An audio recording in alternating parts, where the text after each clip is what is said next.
PSM selanjutnya. Haleluya. Nah, hari ini kita membahas tentang COVID-19 dan akhir zaman. Sebagian berkata, apakah ini tanda-tanda akhir zaman? Yes, pasti, karena saudara yang kasih dalam Tuhan, saya suka menyebutnya begini, kita bukan hanya ada di akhir zaman, tapi kita ada di bagian-bagian terakhir akhir zaman. Kalau istilah buku, ini sudah last chapters, saudara, bagian-bagian terakhir, bab-bab terakhir, saudara. Karena kita bilang akan ada perang di mana-mana, itu tuh sudah terjadi. Ya kan, Alkitab sudah bilang akan ada gempa bumi di mana-mana, itu sudah terjadi, ya kan. Lalu akan ada pemberitaan firman di mana-mana, karena Injil harus tersebar. Nah, saudaraku yang kasih dalam Tuhan, saudara bisa bayangkan nggak? Selama ini Injil hanya ada di dalam gereja, terkurung di 4 dinding gereja. Tapi hari-hari ini pintu gedung gereja tertutup. Injil di mana? Injil di udara, Injil di dunia maya. Injil ada di website-website, Injil ada di YouTube, Injil ada seperti kita bahas ini, dan kemana-mana. Dan ini yang Alkitab bilang, Injil akan diberitakan di mana-mana. Jadi saudara yang kasih dalam Tuhan, semua bagian ini sudah terjadi, dan akan ada ketakutan dan kebingungan. Dan setelah itu harus ada solusi, dan solusinya apa? One world solution, ya kan? Dunia akan diatur oleh satu kepemerintahan. Nah, kemudian saudara, di situ akan dikatakan baru kemudian akan terjadi damai, dan pada saat itu di situ akan terjadi kesudahannya. Nah, saudara yang kasih dalam Tuhan, tanda-tandanya makin jelas. Lalu mungkin saudara berkata, nah, apa hubungannya COVID ini? Nah, izinkan saya membaca buat saudara sekalian dari Lukas pasal 21. Lukas pasal 21 bilang begini, dan akan ada tanda-tanda pada matahari dan bulan dan bintang-bintang. Dan di bumi bangsa-bangsa akan takut dan bingung menghadapi deru dan gelora laut. Orang akan mati ketakutan karena kecemasan berhubung dengan segala apa yang menimpa bumi ini. Sebab kuasa-kuasa langit akan goncang. Pada waktu itu orang akan melihat anak manusia datang dalam awan dengan segala kekuasaan dan kemuliaannya. Lihat, saudaraku yang kasih dalam Tuhan, Alkitab berkata akan ada tanda-tanda pada matahari dan bulan, bintang-bintang di bumi, dan bangsa-bangsa akan takut dan bingung menghadapi deru dan gelora laut. Saudaraku yang kasih dalam Tuhan, kita pikir mungkin hanya yang menakutkan adalah tsunami. Sudah terjadi beberapa kali tsunami. Dulu kayaknya tsunami jauh sekali jaraknya. Sekarang makin lama makin dekat, ya kan? Lalu akan ada gempa bumi. Iya betul.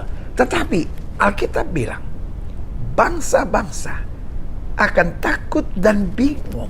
Nah, saudaraku yang kasih dalam Tuhan, hari-hari ini 212 negara di seluruh dunia sedang ada pada sebuah peperangan melawan satu musuh. Dan ini bukan peperangan kombatan.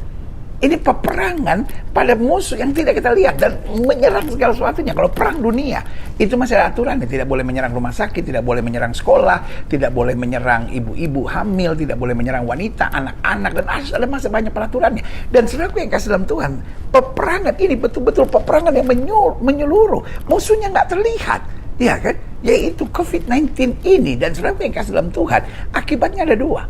Alkitab bilang bangsa-bangsa akan takut dan bingung. Dan yang kedua, orang akan mati karena ketakutan yang menimpa bumi ini. Nah, saudaraku yang kasih dalam Tuhan, mungkin sebagian saudara berkata, ya tapi kan bukan gelora laut, bukan ini. Saudaraku yang kasih dalam Tuhan, tapi kenyataan ini effect to the world. Iya kan? Saudara boleh berdebat tentang doktrin ini. Saudara yang kasih dalam Tuhan, kita nggak buka pintu untuk debat. Kita buka pintu untuk mempersiapkan diri dengan apa yang ada ini. Karena saudara yang kasih dalam Tuhan, firman Tuhan makin tergenapi. Alkitab berkata, satu, bangsa-bangsa akan takut dan bingung, dan setuju. Mulai negara sekecil apapun hari-hari ini, maupun negara sebesar USA hari-hari ini, takut dan bingung. Dan selanjutnya dikatakan akan ada banyak orang mati karena apa yang menimpa bumi ini.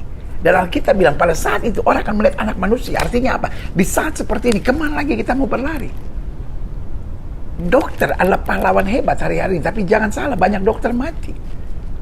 Teknologi hebat, tapi banyak teknologi juga meninggal, saudara. Kenapa? Karena teknologi nggak bisa menjadi jawaban. Meskipun teknologi coba mengurai tentang COVID-19 ini, saudaraku yang kasih dalam Tuhan, di saat seperti ini, orang hanya bisa mengarahkan pandangannya kepada Kristus, mengarahkan pandangannya kepada Tuhan. Jadi saudaraku yang kasih dalam Tuhan, kalau saudara bertanya sama saya, pelajaran apa yang kita bisa ambil dari PSM hari ini? Yang pertama, suka atau tidak suka, kita sedang berada di bagian terakhir akhir zaman.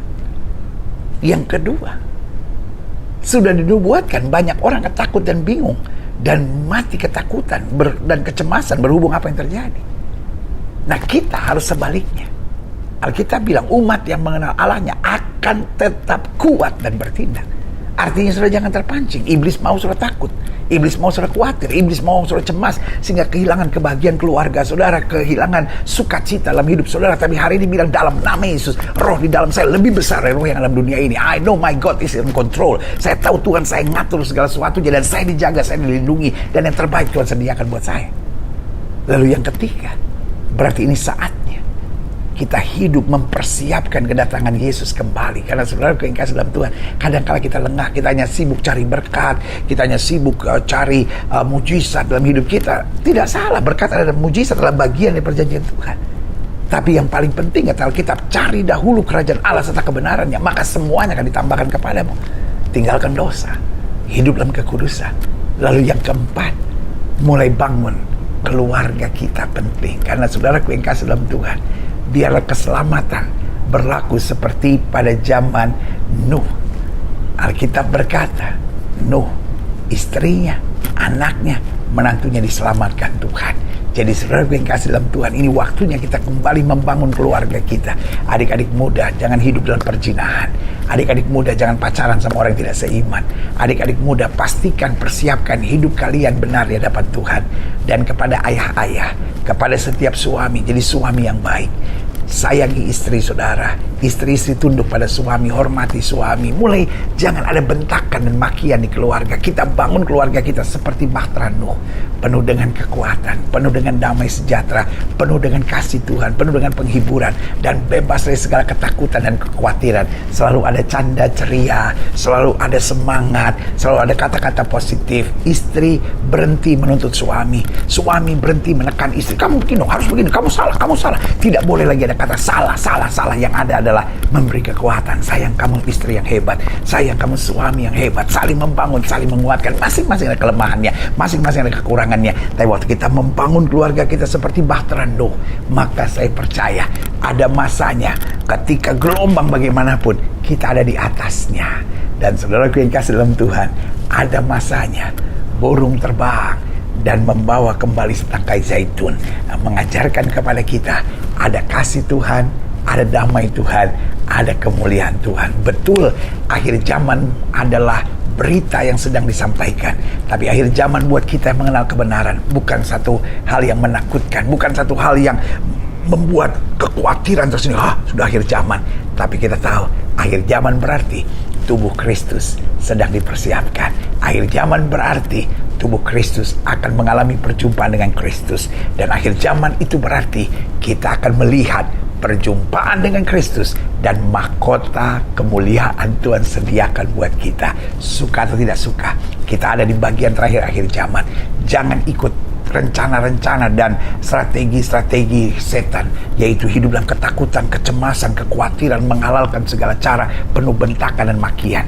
Tapi mari hidup dalam kasih Tuhan, mari hidup dengan semangat, mari menantikan saat yang kita tunggu bersama-sama, berjumpa dengan Kristus sampai selama-lamanya dan menerima mahkota kemuliaan dalam kasih-Nya. Saudaraku yang kasih dalam Tuhan, tetap bertahan di akhir zaman, tetap kuat di akhir zaman, tetap andalkan Tuhan di akhir zaman, tetap hidup dalam kebenaran. Maka kasih-Nya, kuasa-Nya akan tetap atas kita. Saudaraku, sebuah kebanggaan saya bersama dengan saudara di program Kamu Hebat, spesial program PHM ini. Tetap semangat, sampai berjumpa Senin depan dalam program kita Kamu Hebat. Dan mengingatkan kembali buat siap saudara, kamu hebat. Yeah, haleluya.